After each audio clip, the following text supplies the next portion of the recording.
Replacing the clutch, well, it's not as common as it used to be, but you should never take shortcuts because failing to replace the pressure plate and other things for the job, well, it could cause you a comeback. And I've got 3 things that could happen if you do not do the complete job.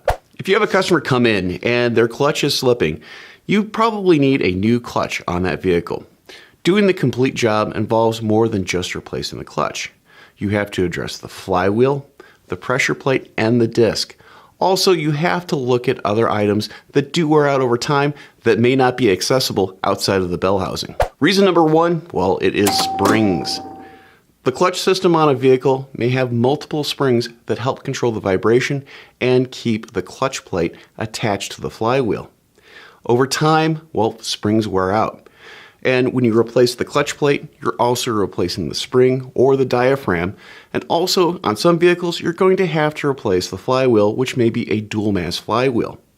This is essentially one big spring that absorbs vibrations from the crankshaft, and these wear out too. Number 2, we're talking about surface finishes. The pressure plate, well, this surface has to interact with the clutch disc. The same with the flywheel.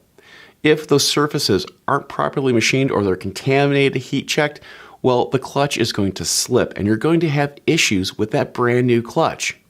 Reason number 3, well, the second you bolt up that bell housing to the engine and you seal that clutch in there, if there's a problem or a comeback, well, chances are you'll be doing that work for free. So if there's a chance to replace a part that could fail later on down the line, do it. Don't take chances with the hydraulic components, springs, the flywheel itself. Don't take chances when you're replacing a clutch. I'm Andrew Markell. Thank you very much.